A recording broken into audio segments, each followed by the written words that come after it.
Well, hello there, friends, lovers, and thank you for joining us. This is 5 Minutes. Hi. 5 Minutes with Robert. And hi, Amy Nasir. And you are right where you need to be. Thank you. I am looking at the chat here on YouTube. Let me bring up the one on Facebook. Someday I'll figure out how to get them to let me bring it up ahead of time.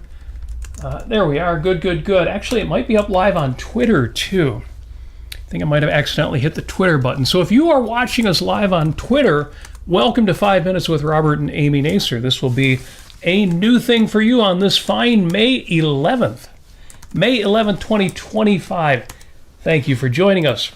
Today is the 131st day of 2025. The 131st day of your, big pointing finger there, your best year yet. Christmas is in 228 days.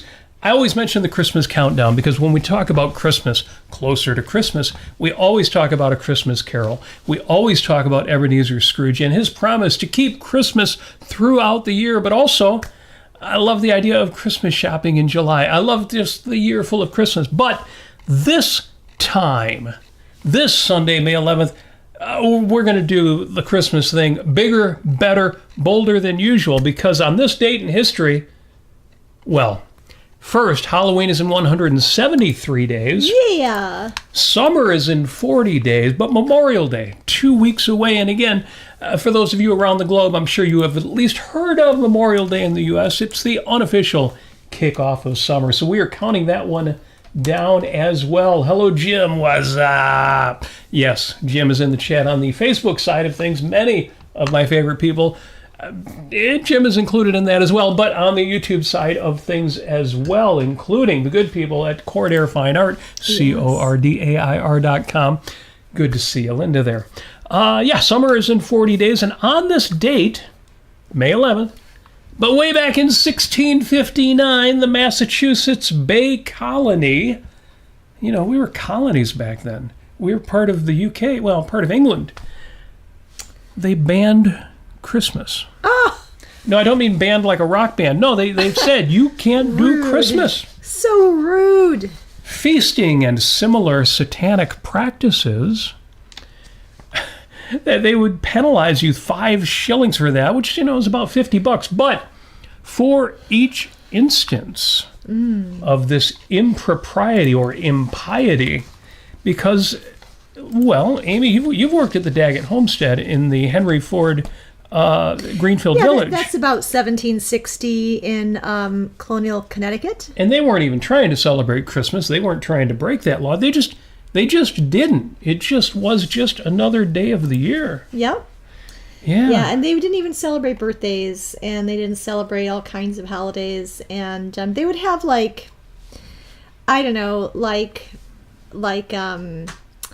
contests, like about chopping wood and things, and and using the walking wheel. Yes.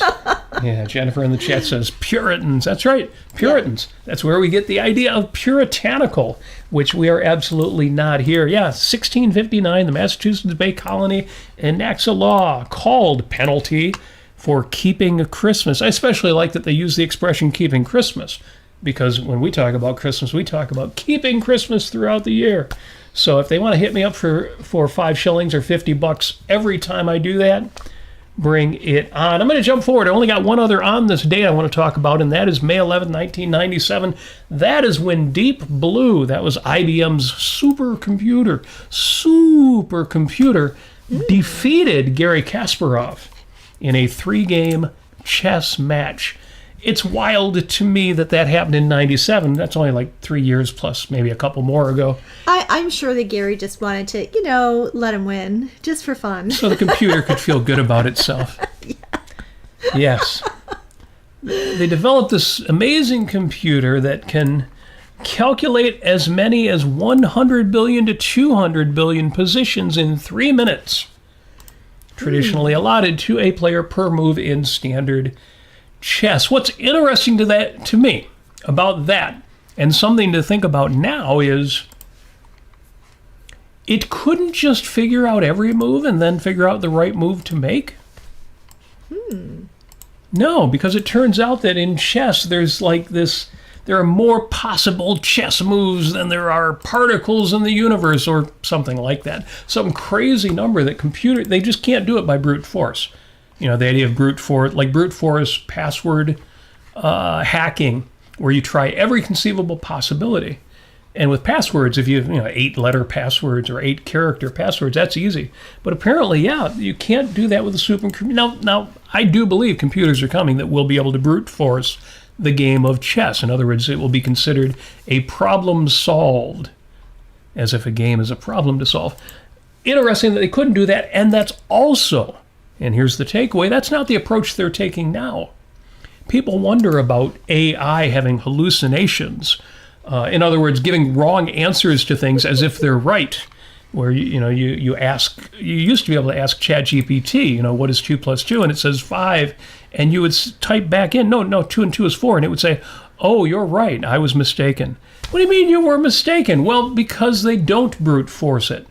AI and large language models, what they do is they take in language and give you the best answer based on the language, but not on the logic, or rather only on the logic that human beings use. They're taking in human data and spitting back out human data 1,000,000 times faster.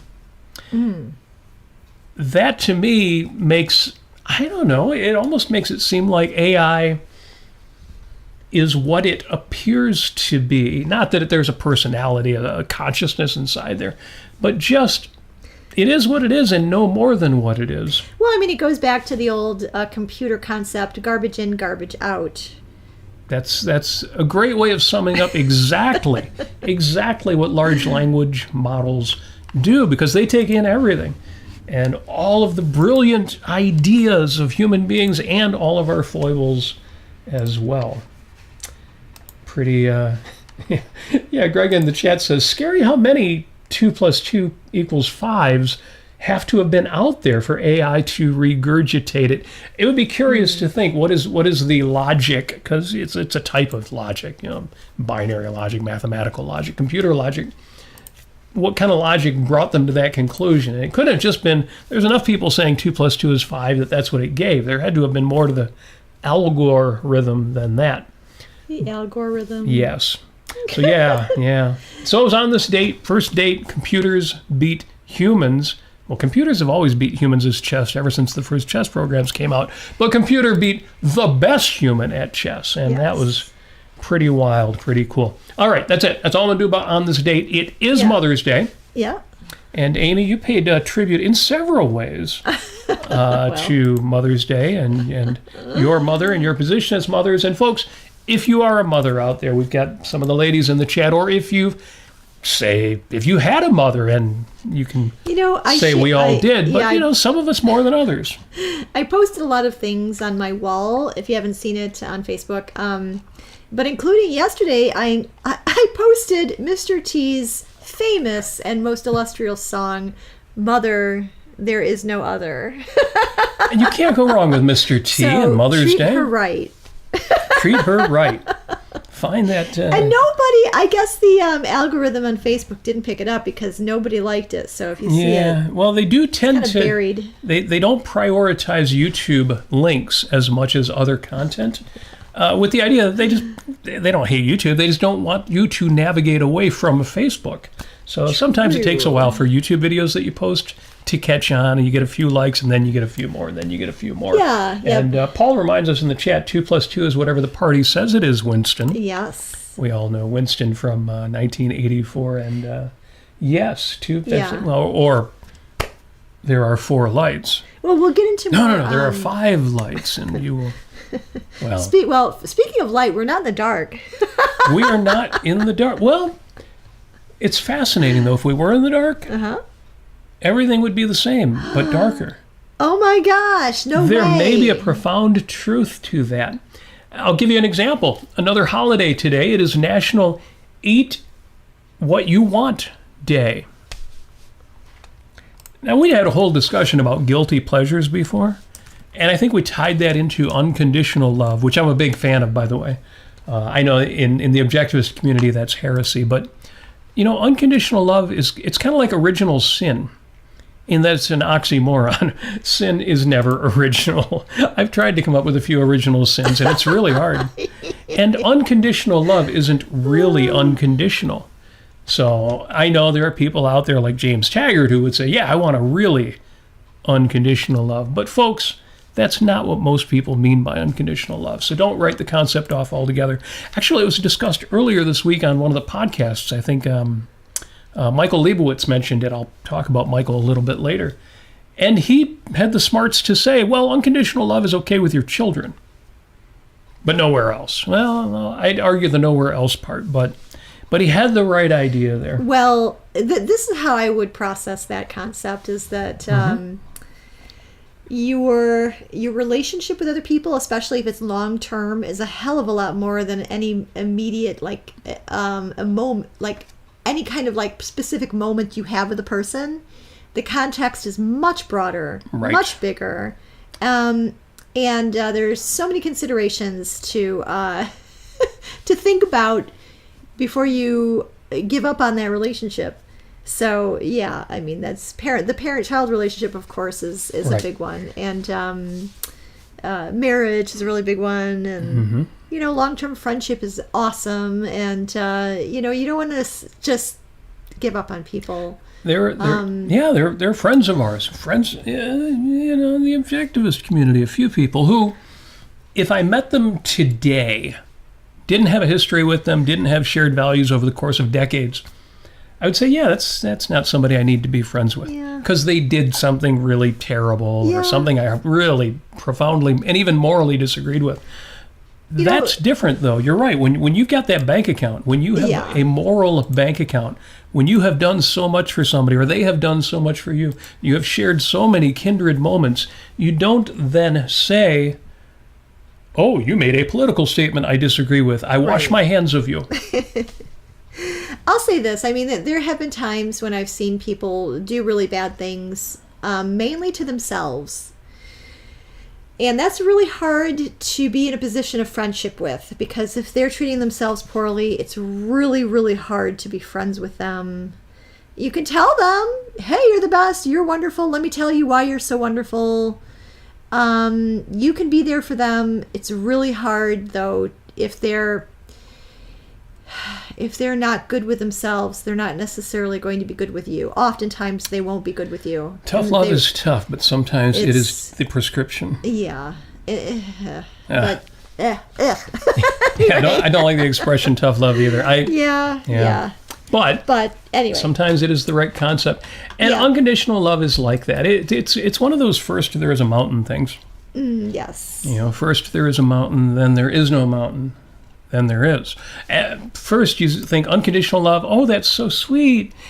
And then you hear what I think is a good criticism, the objectivist criticism of unconditional love, which is, well, if there are no conditions, then it's not love, because to love is to value. And you're like, if you're not evaluating anything, unconditional. But once you get past that, yes, Tom, you are right. That is a Donovan reference. Thank you for that. Once you get past that and realize you're right, there are James Taggarts out there, you do have to be careful about the people who would say, I want you to love me no matter what terrible things I do. But once you get past those few people, then you can get on with the business of really engaging kindred spirits in a way that the trivial ups and the downs of a relationship are trivial. And it's sad in the context of James Taggart, because he would go to Cheryl. Oh, that's just, what a toxic relationship was that. What a horrible person James Taggart was. And he would say, I want you to love me just for me. And like, but does he even know who he is? He doesn't. He doesn't know his own mind. He doesn't know his own values. He doesn't think about life in that way. He doesn't have that perspective. And they have the conversation, and he explicitly doesn't want to know. No. Doesn't want to be able to say what's good about him, what he has to offer, why anybody should. Yeah. There are times in life when it's scary to introspect. I'm just going to admit that. That's true. But you need to have the courage, and you need to find that courage and keep going and keep asking yourself questions and having the courage to act on, what new circumstances come about or what new values you have, or, you need to believe in yourself, all of that. But just imagine having a full life of however long he lived, 40, 50 years, James Taggart, fictionally, in Atlas Shrugged. I mean, decades upon decades of being afraid to know yourself and who you are and what your thoughts are and why you're having the specific feelings you're having. Wow. I mean, such self-abuse is that. So anyway, James Taggart. Ugh. Yeah, so gross. So the archetypical case of unconditional love that, is something you do not want. In the chat here, Jim says, AI doesn't scare me, but a beautiful woman named Ava might, at least until I find out a few things. I don't know what the reference is there. I know there was a film called Ava a few years ago, but I didn't see it. There's Ava Lovelace, one of the original pioneers in computer logic. I don't know which Ava he's got in mind there. I don't know. But he is right to point out that all the sins today are pretty old school. That's absolutely... And hey, you can't go wrong with the classics. So, that diversion, courtesy of the fact that it's National Eat What You Want Day. If I was Sam Harris, if I was a determinist, we are all essentially, meat robots, I would say whatever you eat is what you want to eat. If you did it, it's because you wanted to do it. And if you didn't do it, you must not have really wanted, etc., etc. The whole determinist idea. I think the problem with National Eat What You Want Day is that you should want to eat things you should want to eat. Yeah. It's not like, was it Paul in the Bible who says, oh, what a wretched man I am, for I want to do the things I should not do, and I do not want to do the things I should do. And he's all like, about it. I think that you should eat what you want to eat, and you should work on your own desires and thoughts so that you want to eat the things that lead you to flourishing. And that's what I'm doing, because I've got to get down to beach body, summertime, Beach physique. body. In time for a trip to Boston. I need to lose enough weight where my knees won't hurt. Yeah, the older we get, the taller in order that is. So I'm going to eat what I want today. You should too. But what I want to eat today is, well, let's just say it's limited to under 1,500 calories. It's more complicated than that, but that's where I'm going to go. Hey, speaking of complicated, going back to Mother's Day, It's Complicated Mother's Day. It's Complicated Mother's Day. Yes, you shared that on the Facebooks, right? Yes. Yeah, so, Robert made me this little card that says, Happy It's Complicated Mother's Day. And he wrote, with love and honor to you, to your mom and all our moms. It's complicated and that's okay. It's complicated love, Robert. and it's okay. And I know a lot of people who have had complicated mother relationships, with their mothers. And I had a really complicated relationship with my mom, where I felt like I was the parent. And Mother's Day is really kind of sad for me. It's complicated. She passed away 14 years ago, and I really wanted her to live longer and flourish more and have more fun. But no. Yes, should my mother be watching this, Happy Mother's Day. It's crazy that my mom is still out there, because your mom was like 65. Yeah, so she was 20 years younger. But anyway, happy Mother's Day to Robert's mother, Sonia. Yeah, and happy Mother's Day to Linda Cordair, who says Boston or bust. Yes. Yes, Ocon, we will see you there. That's going to be good. Yeah, Linda is at least. Well, she's the art goddess. Yeah. We did. I actually did bestow the title to Linda of honorary mother. So that's right. Linda is my honorary mom. She is your honorary mom. Yeah, I know there was a year when you kind of needed that, Linda. and she jumped right in. Yeah, thank you again. Too sweet. Yeah, and that was so wonderful. And the only other on this date I've got is happy birthday to the I don't know, I would call him the punk rocker of art, Salvador Dalí. Yeah. Salvador Domingo, Felipe, Jacinto Dalí y Domènech, Marquess of Dalí of Púbol. I don't know how to say Púbol. I don't know how to say any of that, but he was born on this date in 1904. I saw a clip recently of Salvador Dalí on What's My Line, or What's My Line? And it's one of these game shows where three celebrities try to guess the profession of the person behind the curtain, asking 20 questions, kind of questions. He was outrageous, and he was outrageous in his works. He was outrageous in his art.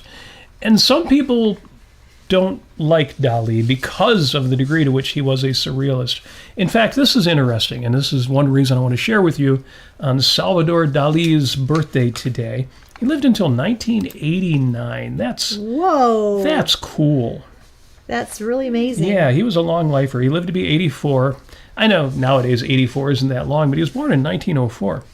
So, quote from Ayn Rand, from Art and Sense of Life. So we read this one recently. Art and Sense of Life is great. Ayn Rand's talking about style. She says, "Style is the most complex element of art, the most revealing, and often the most baffling psychologically. The terrible inner conflicts from which artists suffer as much as, or perhaps more than, other men, are magnified in their work. For example, Salvador Dalí, whose style," if you're an American, you say Salvador Dalí, but I'm trying to have a little European panache here. As an example, Salvador Dalí, whose style projects the luminous clarity of a rational psychoepistemology, while most, though not all, of his subjects project an irrational and revoltingly evil metaphysics. Ayn Rand, Art and Sense of Life. Yeah, I'd say that he was definitely a punk rocker. So with that said, yeah, what would you guess, if you didn't know it already, was Ayn Rand's favorite painting? I know it. Say it in the chat, guys, because I think we know it. I mean, would you look at that and say, oh yeah, Ayn Rand? So there you go. It's for you, those of you listening to the audio, it's up on the screen. The hypercube, I forgot the name of it. Cubism? No. Well, this is just called... Somebody will look it up and remind. Oh, here it is. Corpus hypercubus. Right. So the body hypercube. Corpus hypercubus. Ayn Rand declared to be her favorite painting, and she would spend hours contemplating it at the Metropolitan Museum of Art. According to one source, she felt a connection between John Galt's defiance over his spiritual ordeal in her novel Atlas Shrugged and Dalí's portrayal of Christ in the painting. Yes. It's got that kind of 60s look to me. I don't know the date of the painting, but you know, the idea of kind of combining what looks like more like graphic art, you know, the surface and obviously the cubes, with realistic. And if you can zoom in on this, which of course you can't during the show, but you can later, it really is extraordinarily well rendered, well painted, but it's also really weird. Well, let me see if I can't read this, because we often hang out with Luke Travers in his salons. Touching the art, yeah. Touching the art, online salons. Can you put it back up for a moment? Sure. Well, yeah. And so the way that I see it is that this is not a torture device that we're looking at here. This is this is the man who has reverence for his own soul, and he's just, I don't know, he's kind of laid out in a way that's almost it's very sensual and very like he's stretching himself, and he's very comfortable floating in space. The crucifix, I was thinking about this just yesterday. I thought the crucifix looks, it's a horrible torture device in the sense that it follows the proportions of a person, of a man or a woman. But it's a nice shape. It's actually a nice shape, and that's probably one of the reasons why Christians still wear it around their neck and things. But aside from being, the torture device concept of it, it's a nice shape, and I like how the blocks are built, and it looks like it's that whole kind of the building blocks of man of man. Yeah, that's the thing, is that in this painting it doesn't look like a torture device. There are no spikes through the hand. He seems to just be held in place by nothing, by sort of the shape itself, but he's not impaled on it. No. It's more of a look of ecstasy than of torture. Yeah, exactly. Yeah. And for the woman to look up and just, viscerally feel what he's feeling is a really nice thought. And of course, Ayn Rand had her concepts of hero worship and all that. But it's, I like it for that kind of sensuality. Yeah. And but reverence. Of course, it's Dalí, so it's also really weird. But yeah, and really on top well of that, done. on top of that, with regard to Christianity, Christians don't really look up to Jesus on the cross. That's what I mean. Is that when they look up at a big crucifix in their church, they don't think, I want to be there. I want to be that guy. No. They're I guess they might be grateful that he died for their sins, but that doesn't really amount to much psychologically or existentially in their lives. So it's just like a nice abstract thought that doesn't really pertain to their lives. So it's really not a very good symbol for anything. But in this case, Dalí has created kind of that reverence, ironically, kind of in contrast to the suffering of Jesus. It's interesting you say that, because several places in Ayn Rand's writing, fiction and nonfiction, she refers to the upward glance. Yes. And Howard Rourke wondering, or no, the photographer looking at Howard Rourke wondering if what makes us feel that is not so much what we're contemplating, but simply the fact of raising our own head, of our own upward glance. And you have that with this painting. Obviously, the people looking on in the painting are looking up, but so are we. We are contemplating this as if we are looking up. Right. And that experience is certainly something that Ayn Rand absolutely appreciated. So happy birthday to the late Salvador Dalí.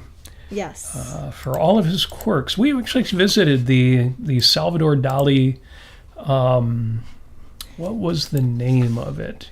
Well, it was in Paris. It wasn't in Paris. Yeah. Well, it's they renamed it actually since we were there. It's now called the Dalí Paris. This is not the big museum. This is the one in Montmartre. Yeah, it's small. And it's charming, and it was a good visit. But there are several of them. In fact, the next time we get down to Florida, yes, we still have not been to the big Salvador Dalí Museum in St. Petersburg.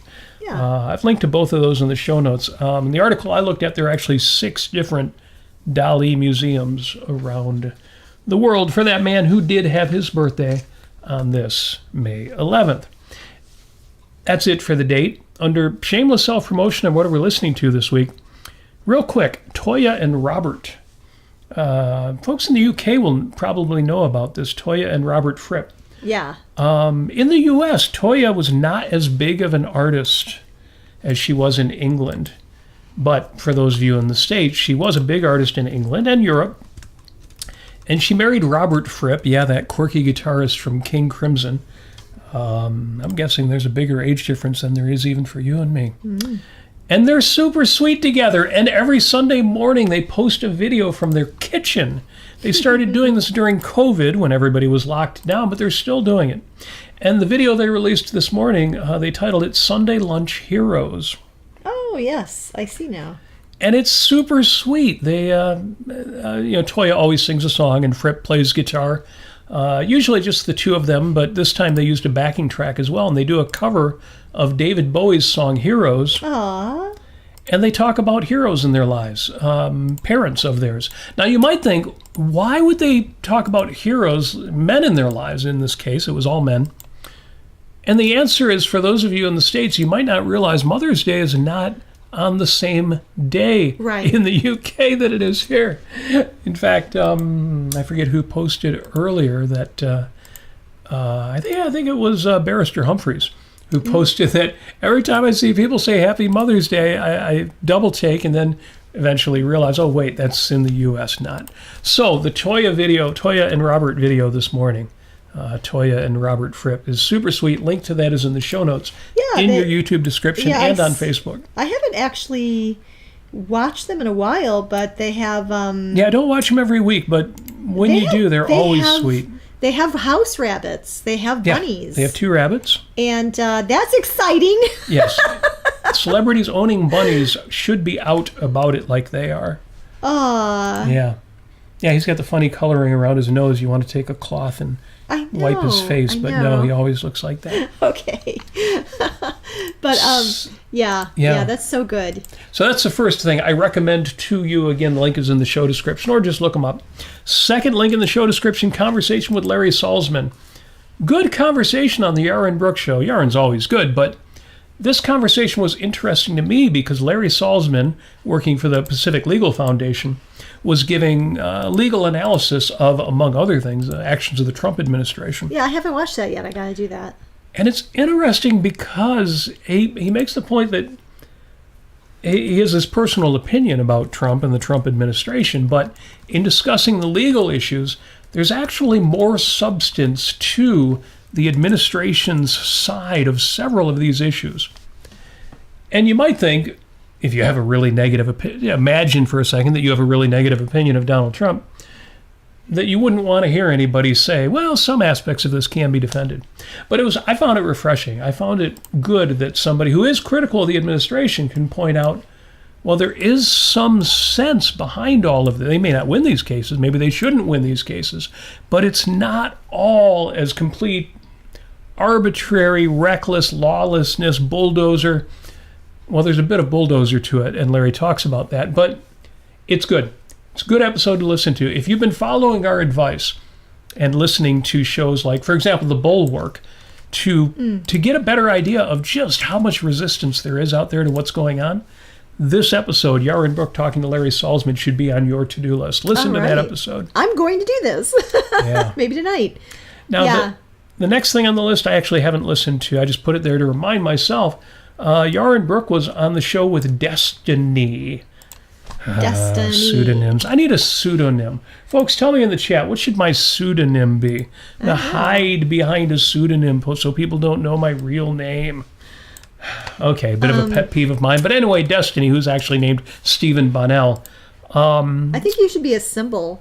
A symbol, like Prince? Or like the artist formerly known as Prince? Yeah. I should make up a symbol, something I can draw, and something hard for other people to draw. You know, I got to avoid that copyright problem. Destiny, for whatever reason, has 1 million people who watch or listen to his stuff. And it's really weird because he is a gaming podcaster.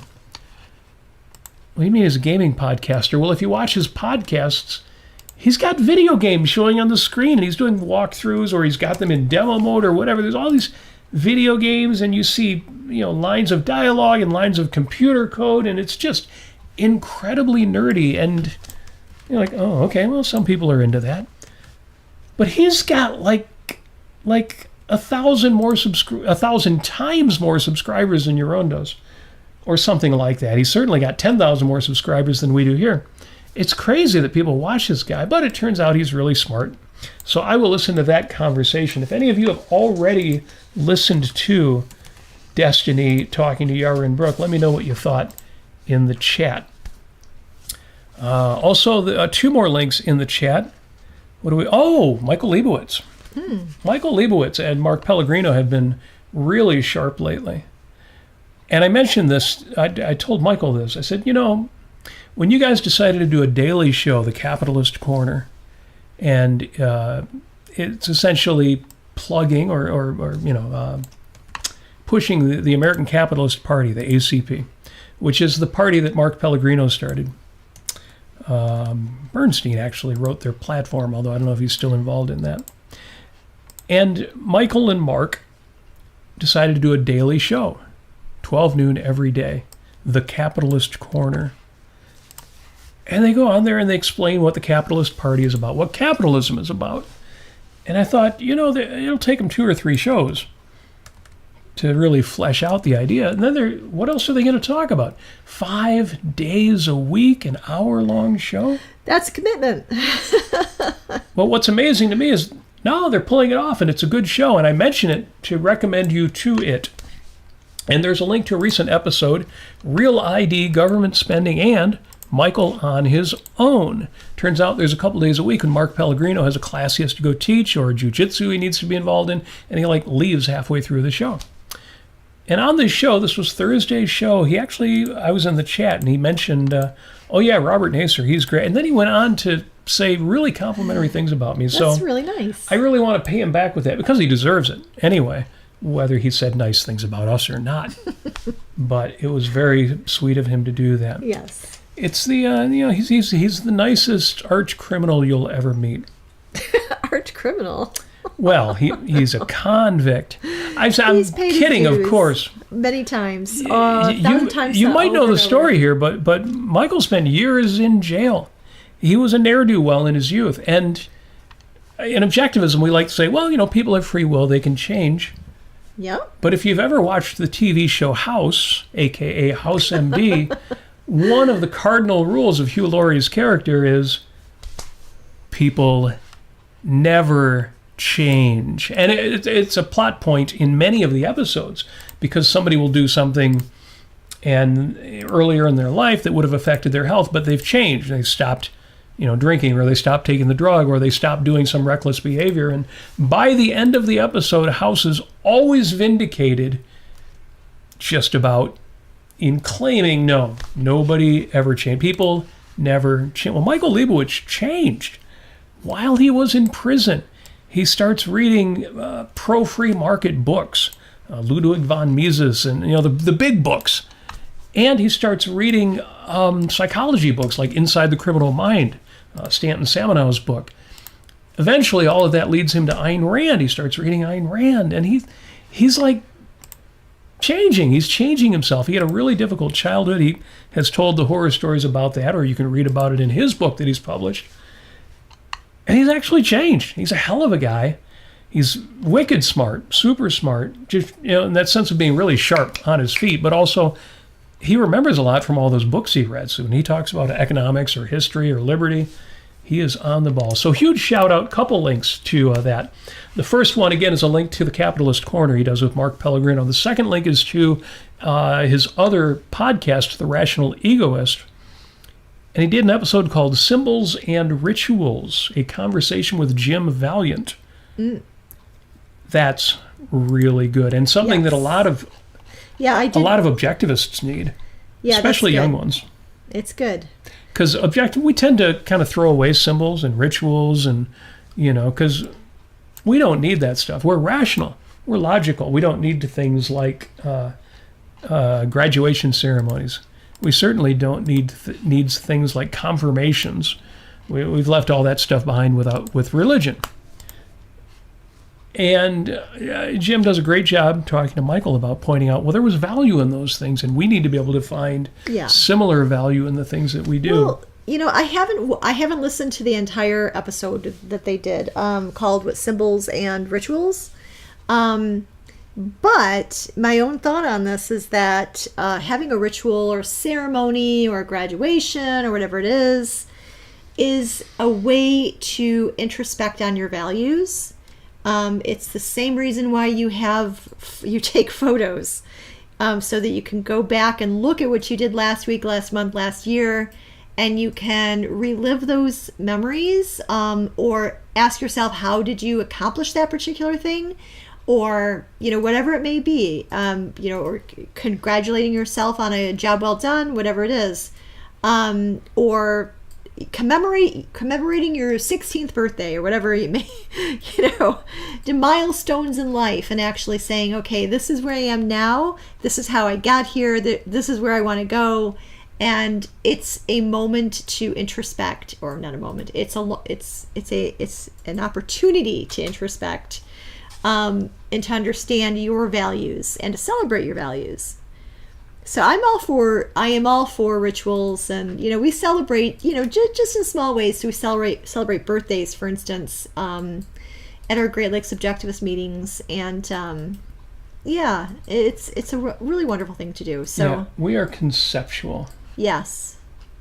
Wow. I've been writing down things to talk about that were in the chat. Just so you know. Yeah. Wow. The swans. Swans reflect. Stephen Katz in the chat. Yeah. Who always has something interesting to say or ask. Mentions, he says, speaking of Dalí, I like swans reflecting elephants. I was not familiar with that. I just looked it up, and I've never seen that before. That's really wild. But it's very Dalí. It is very Salvador Dalí. So I guess I shouldn't be surprised. I'll just say that there's a gentleman who worked under Salvador Dalí. His name is Cappelletti? Yeah, Sergei Manuel Cappelletti, I think. And Ayn Rand actually knew him, and we have a book all in Spanish about him, and his wife was a flamenco dancer, which was really wonderful. So he has a lot of paintings of flamenco dancers, and I love him. Yeah, if you're going to look up the Dalí Ayn Rand connection, definitely look up Cappelletti. Yeah, I think it's Sergei Manuel Cappelletti, I think. I believe. I'll ask that internet thing. Yeah. So can we, how much more content do you have? Because we have a lot in the chat. Good. I want to get into the chat. All right. So way back when, in the beginning of the chat, Matthew, our friend from London. By the way, I really want to go back to London. I've been watching videos about London. I love London. I can't wait to go back. It was so much fun meeting you, Matthew. It was really great. It was so much fun. He says, fun fact, in Scotland, Christmas was illegal from 1640. Okay, I'm like, 1640, coming out of the Dark Ages, to as recently as 1958. 1958? Holy heck. What the heck, Scotland? What's going on? Scotland's a beautiful country. I mean, I watch videos about staying in bothies overnight in Scotland, which maybe one day I'll be able to do. Hiking in Scotland, and it's beautiful. Speaking of Ocon, let's see, Linda Cordier is going to be at Ocon. We will see you there in Boston in the first week of July. Yeah, and while I'm thinking about it, she mentions, because I mentioned the Larry Salzman interview, Larry did bring this up too. Linda says we are represented again by the Pacific Legal Foundation regarding the tariffs. Awesome. And Cordair, of course, Quint Cordair Fine Art works with artists around the world, so they've got stuff coming in, and they're getting hit with tariffs. So hopefully PLF is going to be able to knock that down. And you should definitely subscribe on the socials to Quint Cordair Fine Art, because Linda does say that there's a big gallery announcement coming this week, and so can't wait to hear about that. So keep in contact with Linda. Excellent. And Quint. Can't wait to see you at Ocon. And let's see. There's going to be so many people at Ocon. It's going to be such a hug fest.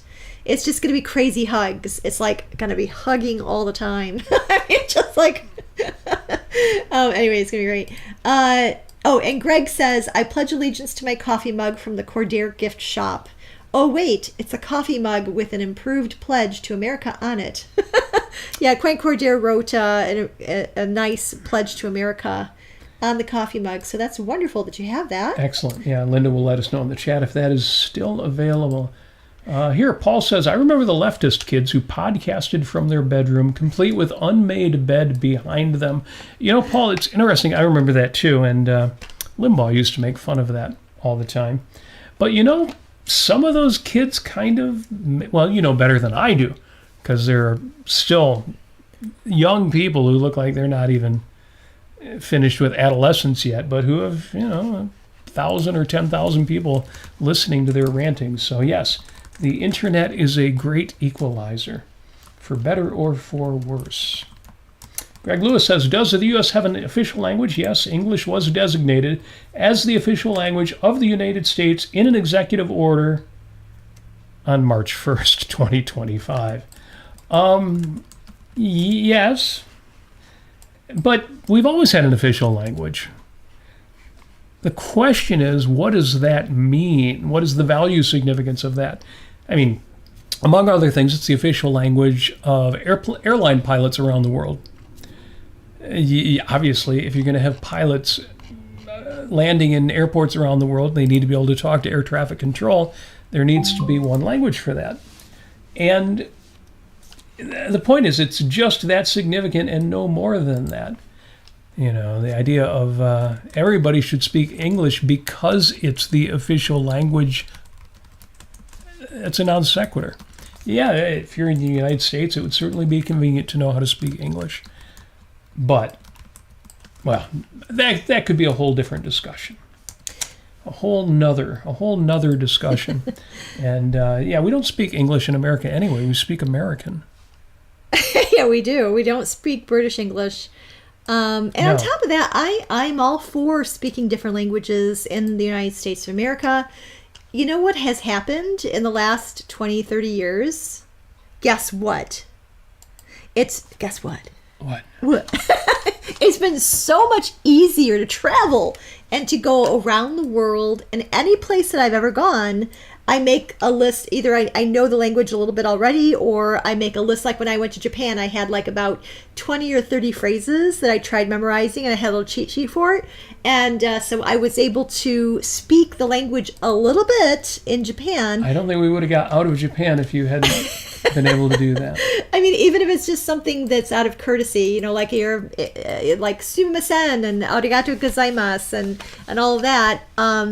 In Paris, you know, it's really important to say bonjour when you're coming into a place to shop or whatever. Well, I'll tell you what, it's good you mentioned that, because Jim says here he's going to London in October for a week. He says, I've been there twice, but over 50 years ago. So Jim, listen to what Amy's saying. Before you go, you should consider learning at least some English. That will British English. That will be convenient when you get there. Definitely learn English. Well, I'm jealous that you're going to London. That's amazing. Yeah. And yeah, so absolutely, don't worry about it. Call it the Gulf of Mexico. Speak in French, whatever you want. It's a free country. It is a free country. Get your free country. Get your free country. It's a free country. I try so hard not to get into politics, but if there is a gulf, it's between. Well, no, I'm going to leave that right there. What else in the chat? Yeah, we've got a lot. So we've got some interesting questions from Stephen Katz, who always gives us interesting questions. Pick one for me. What do you say about a married person who goes to the garage, gets what he wants to drink, and doesn't offer anything to anyone else? My mother calls that selfish and says it's a problem. Well, if that's something that you do, it really depends on the context. Are you inviting people over? Because if you're inviting people over of your own friends... Well, and didn't he say a married person? A married person. Yeah, so without friends over, there's somebody else who might be in the house who would enjoy a beverage too. As we all know, the first and foremost thing is it's a reckless use of the word selfish. So it depends on how you define your terms. But I'm going to go a step further than the usual, well, that's not selfish, that's self-sacrifice.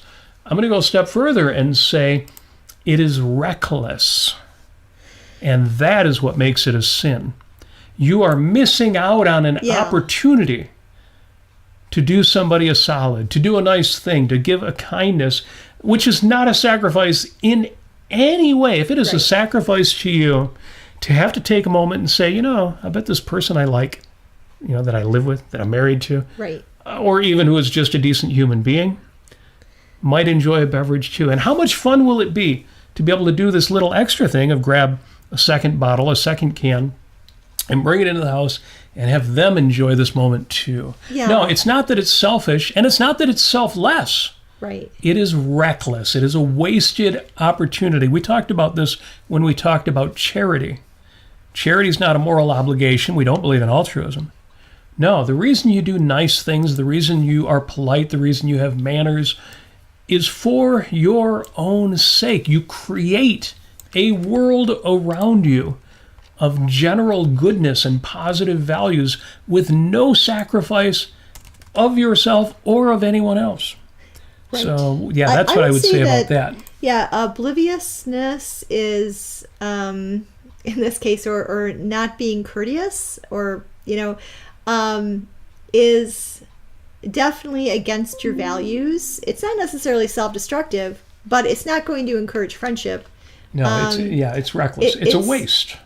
And it's a wasted opportunity. Yeah, I mean, it's one of those social things where, it really, you're not getting, you're foregoing doing something very easy, and that it's not going to produce anything good, and like you said, it's a wasted opportunity to do something that is not a sacrifice, but that will only bring you goodness. And speaking of that, I just have a quick story to interject. We went to go see last Tuesday night. We went to see The Damned, which we went down to hell and saw all those souls who are in Hades. No, actually, it's a band. Yeah, it's a band that they've been around since the 70s. They were the first UK punk rock band at the time to have airplay. Even before the Sex Pistols. Even like a week before the Sex Pistols. With their song New Rose. And it's a great song. Their music is eclectic, but very, very fun. And all the band members, they all look really, really good. And they're all very energetic. It was really a great time. While we were waiting outside to get into the theater, by the way, I would say about 98% of people at the show were all dressed up as goths. So everybody was dressed in black. Everybody's dressed in black. Well, except one person. With black hair. There was one person in this room of thousands of standing room only general admission. And so I decided to just go casual and just kind of stand out. So I wore my pink sweater. You may have seen me wear it on the show with the dinosaurs kind of wrapped around it. Kind of like dinosaur knit. And this one lady, who's a goth lady, came up to me and she said, "Oh my God, I love your sweater. I love dinosaurs." And I'm like, and then she noticed that I had dinosaur earrings. She's like, "Oh, you've got dinosaur earrings." And she was all like, she was all fluttered. She brings this, she goes into her pocket, and her black jeans pocket, and, she produces this little tiny, you're not going to be able to see it, but it's like this little dinosaur guy with wings. It looks like sort of like a little yellow dragon dinosaur thing. And so she gave it to me. And I'm like, oh my gosh, thank you. Anyway, it's such a love fest between strangers. By the way, goth people are some of the nicest people ever. I can attest. So... Too cool. Too sweet. So yeah, if do something a little extra special for people. There's a topic coming up in the chat. And Stephen asks, is volunteering a thing in objectivism? Or do you say everyone should get paid for everything he does? And since Stephen's asking, I would ask you, Stephen, to go back to Facebook and find my answer on your question about objectivism being transactional. Yes. Objectivism is not transactional at all, whatsoever. So read my longer answer on that one, because he then says, well, volunteering doesn't seem to be a major value. Let me say this. Wherever you are, not just Stephen, but whoever is listening to this, watching this, wherever you are, wherever you're sitting or wherever you're standing, I want you to take a moment and consider the space around you, a 6-foot circle, say, with you in the center of it. That space you are in right now while you're watching or listening to this, that space where you are, that is sacred ground. If those two words have ever meant anything at all, that is where you are. You are standing right now on sacred ground. Because this is you. This is your life. This is where you are. This is what you've chosen to do. This is where you've chosen to be. And the time you are spending right now needs to be either getting you where you want to go or is an end in itself. And that means that what you choose to do with your time and your energy, with your money, with your resources, is important. Yes, even the unimportant things like watching a television show or eating a meal, you could be doing something else with that time. You are important. Your time is important. If you choose, because you enjoy it, because you find it endearing, because you think it's charming, because you think it's important, for whatever reason, to go out and volunteer. And, we volunteered. We volunteered at the Greenfield Village, the Henry Ford Museum. We worked a candy counter for free, for nothing, during Christmas. Well, it was so much fun. It was so cool to fill that role. We met the best of people and we had the best of times. Did we get paid for it? No. Was it worth it? Yes. That's why I say objectivism is not transactional. You will do things for people who will never do anything back for you. And people will do things for you. And you will never be able to pay them back. Just like all trade is win-win, you always get more than you gave if you understand it properly. So yes, objectivism is not transactional. And if, as you say, objectivism doesn't seem to think volunteering is very important, that's true. It doesn't think football is very important either, unless you love football, unless you get something important out of football, unless football matters to you. Ditto taking advantage of volunteer opportunities. If it's important to you, then it's important. That's not subjective. It's what context means. Some people will ask, well, what does an objectivist look like? An objectivist looks like a football player, unless football's not his thing. He looks like an artist. Unless he's not an artist, he might be an engineer. He might be any of 1,000 things. Objectivism is a philosophy, and there are 1,000 aspects to it. And there are 1,000,000 aspects to a life. So yeah, now there are ways that you could be a volunteer that are outright self-sacrifice. Well, we wouldn't say that that's optional. That's obviously something you shouldn't do. But there are many ways to volunteer that can be entirely self-enriching, that you get great value from, that involve no sacrifice on your part. So you're right. It's not a big part of objectivism. Right. Unless it's a big part of you. Well, I'll tell you what's a big part of objectivism: knowing what your values are. So, for instance, if you like, if there's like, we have a community theater called the Redford Theater around town here, and it's original 1928 vaudeville, old-fashioned theater that's been refurbished to look like it was in the 1920s, 1930s, and it's beautiful. I love it, and it's run by all volunteer staff, and people love it, and I love it. Someday maybe I'll be able to volunteer for it, in it. And so you've got to ask yourself, what does it really mean to volunteer? What does this actually look like? What am I actually going to be doing? You're going to possibly, if it is of value to you, possibly meeting people of like-minded perspectives, or yes, people who have the same values that you do, people that you can actually talk to about history or whatever it may be, or music or art or performance or dance, whatever it may be. Movies, old movies, for instance.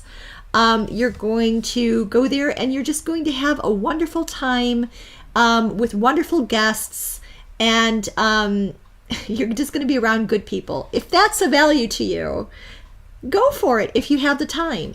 If all goes well in your life, you are going to reach an age, a point, where money isn't important anymore.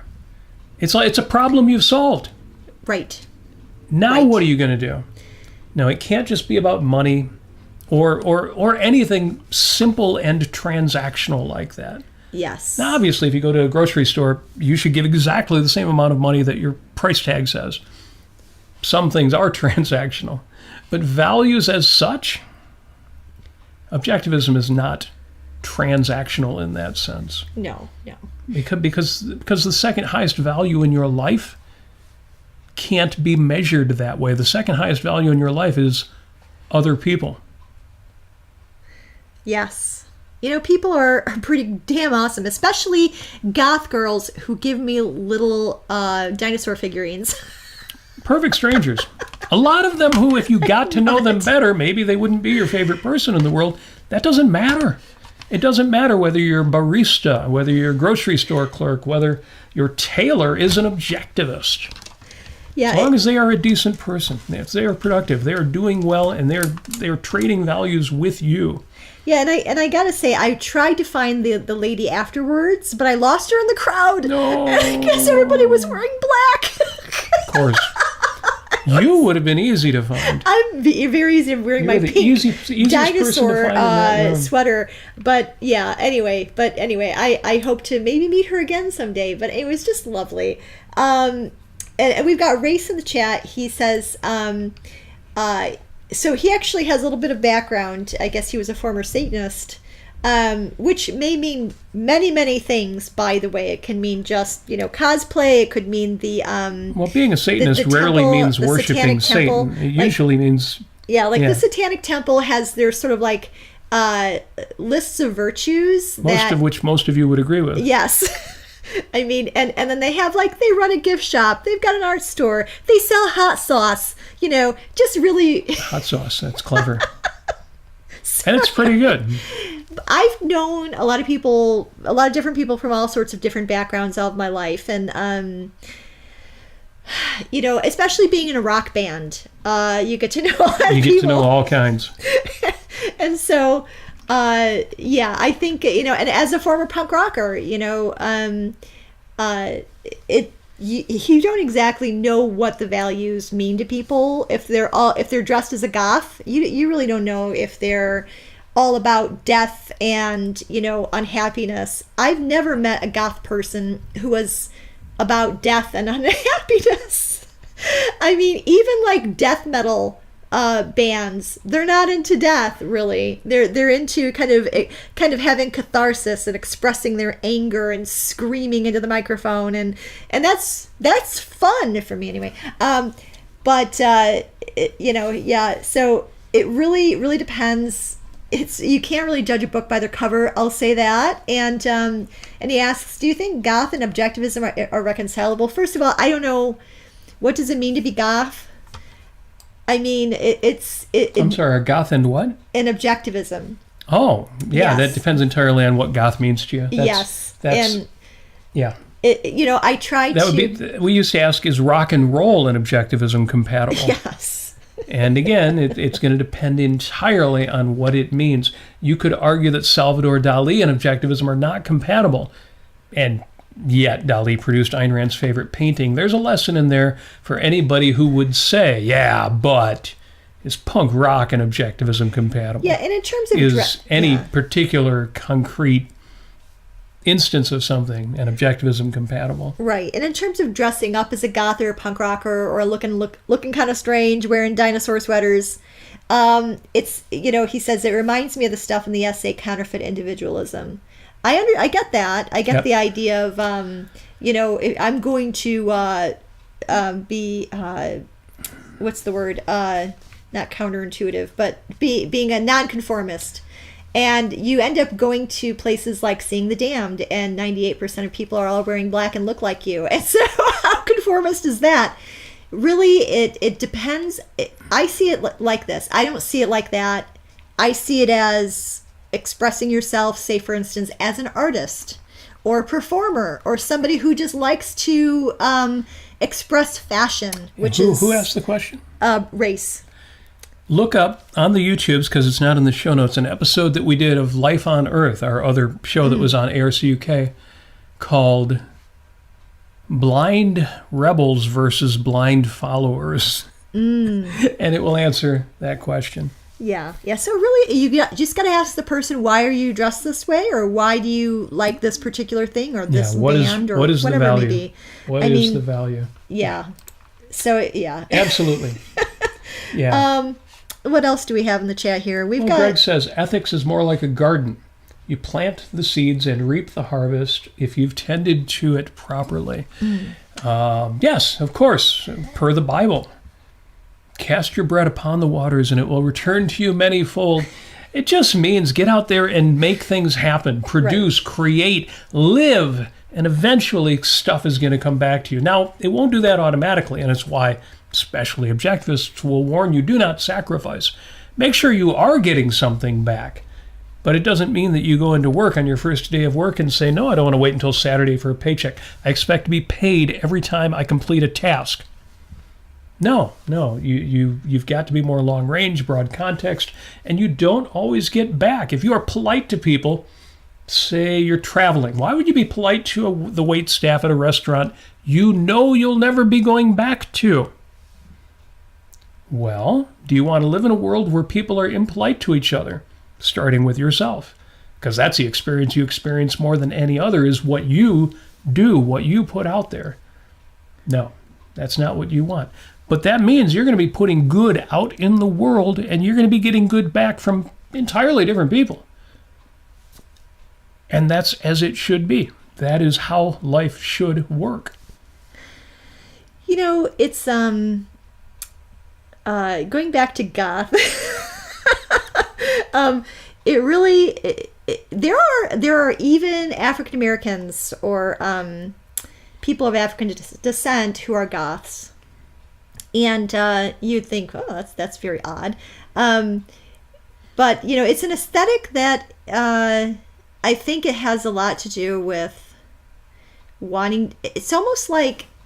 Because when I was into it as a teenager, and sometimes I dress up a little bit like that, but it's sort of like an outward expression of wanting to have a a strong expression of what your values are, I guess, and to kind of present that out into the world, and to say, I know what I like, I know how to define things, I take ideas seriously, I take my values seriously, I take the bands that I listen to seriously, and I take art seriously in that way.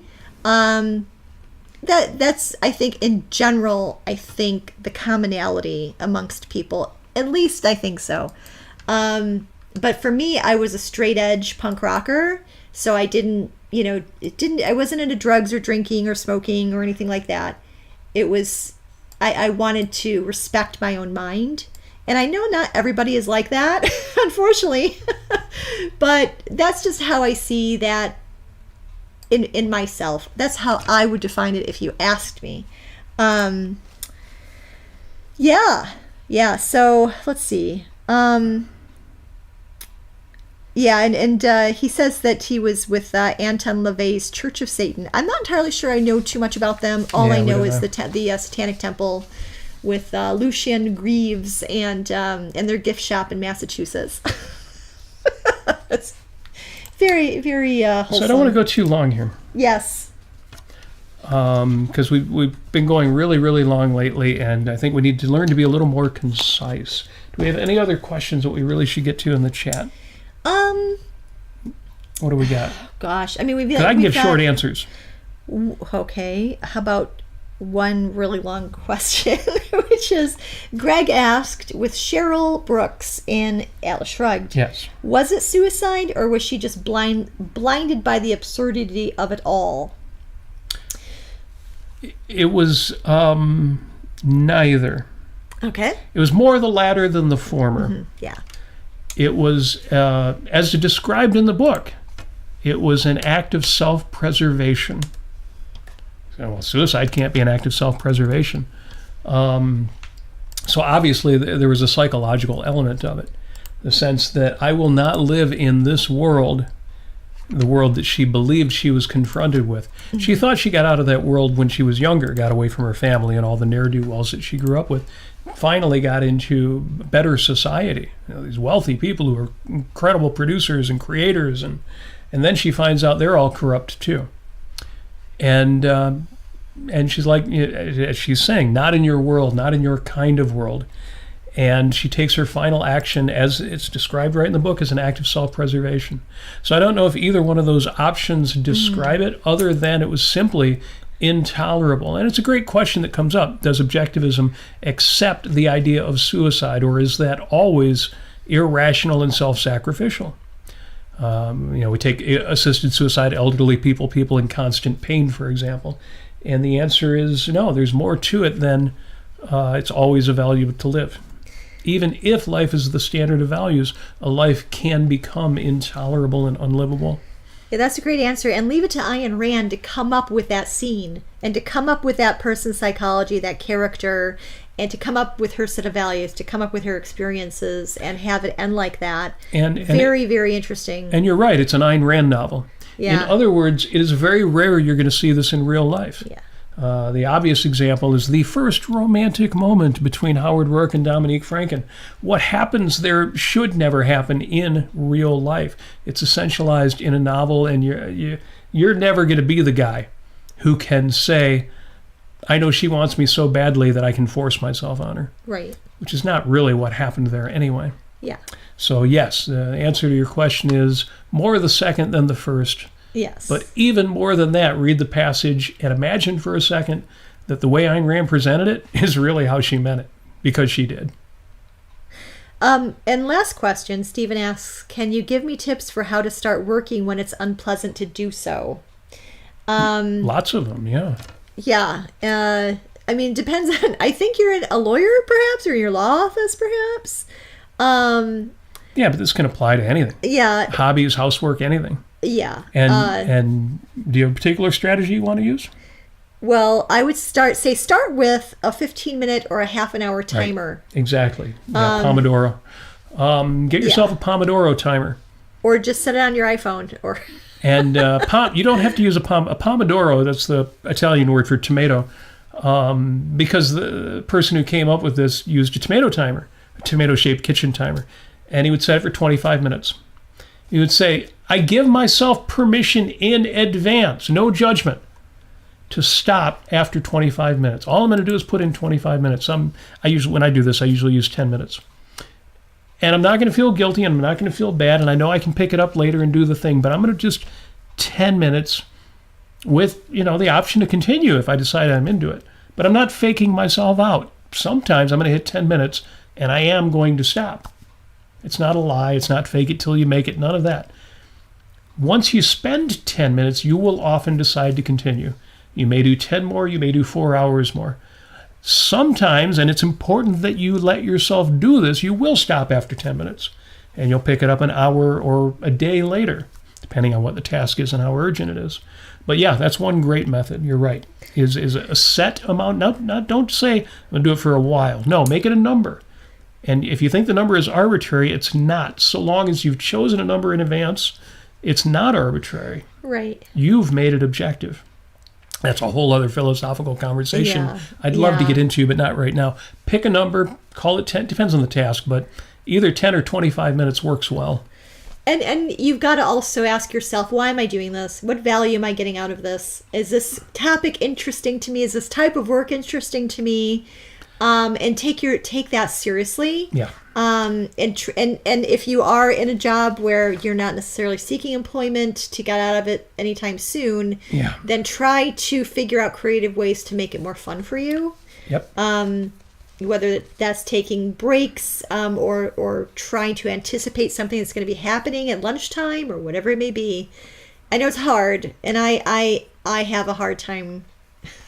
I have a hard time finding that kind of balance in my own work, but yeah.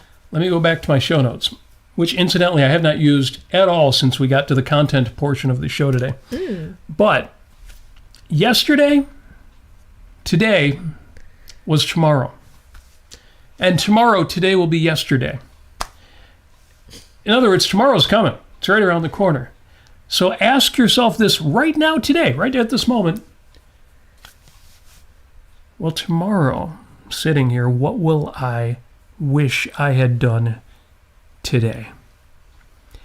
Just doing that little trick may be enough to get you started and say, well, yeah, tomorrow I'm going to be really happy if I'd gotten that thing done. So I don't really want to do it, but I do want that feeling tomorrow of knowing, I'm done with it, and I can look back and be really proud of how I got through it.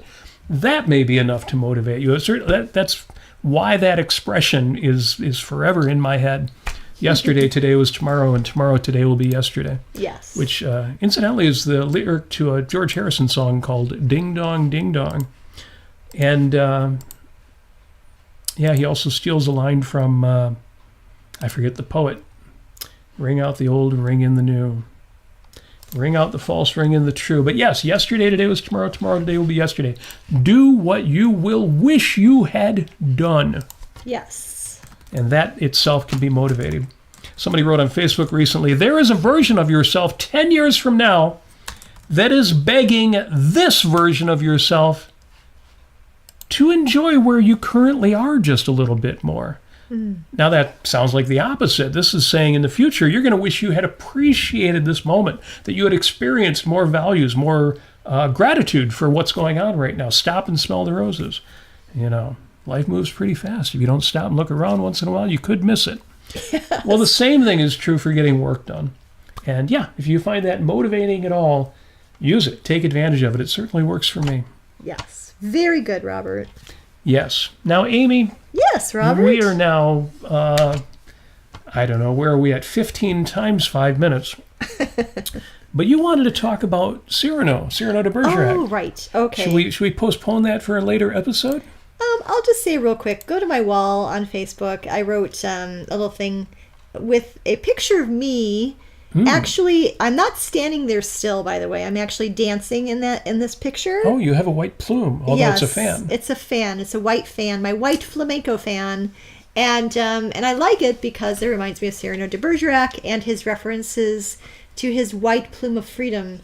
And I got into it, and I put in like all the quotes, and I carry my adornments on my soul. I go caparisoned in gems unseen, trailing white plumes of freedom, garlanded with my good name.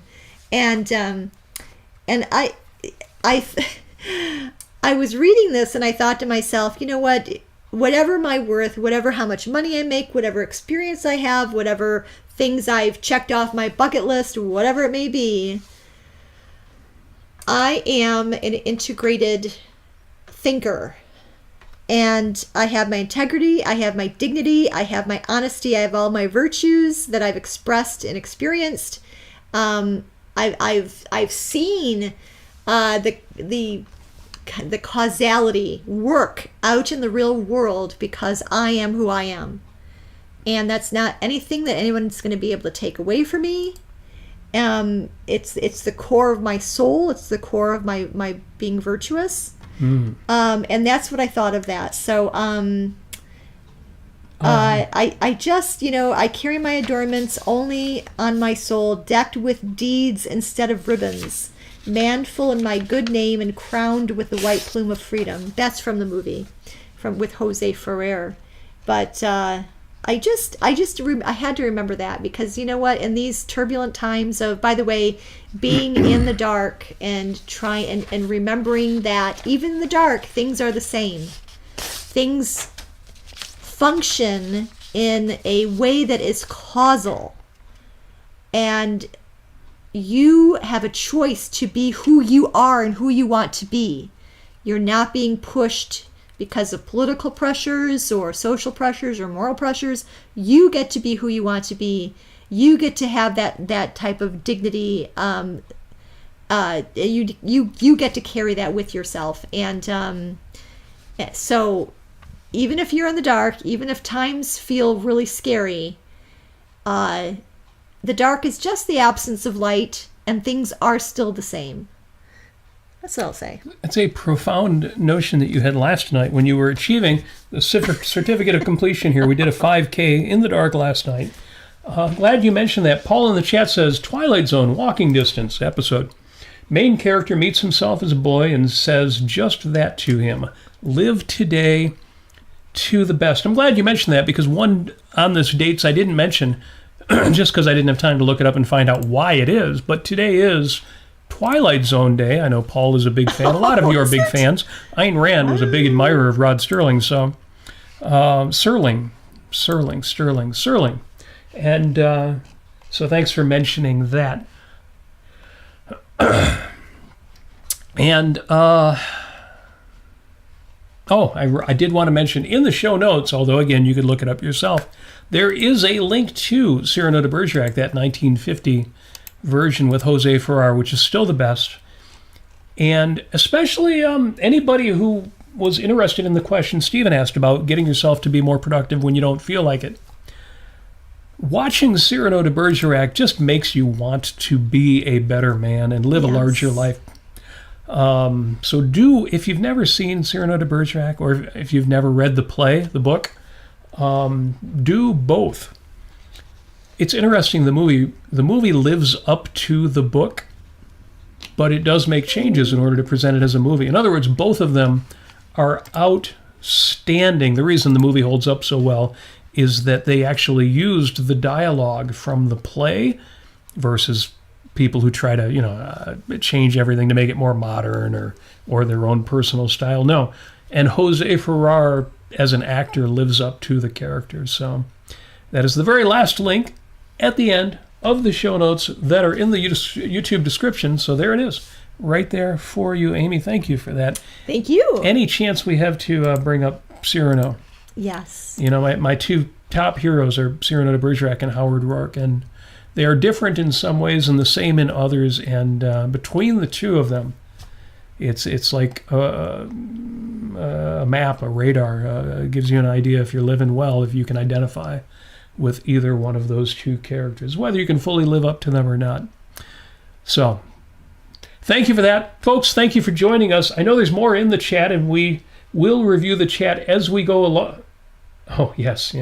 Sorry. See, there's more good comments in the chat. But we're going to wrap it up. We've been going long here, 16 times 5 minutes, and I'm working on getting these more concise and failing miserably, but I have not given up on that, and it's because you guys are fun. You keep the show going in the chat with us. But that's it. We're done. Get out there. Live your own best life.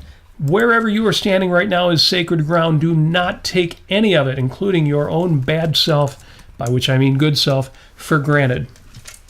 This has been 5 Minutes with Robert and Amy Nasir. If you want to support what we do on this show, you know what to do. Go to robertnasir.com, scroll to the bottom, find that Patreon link for monthly contributions, or PayPal for a one-time contribution.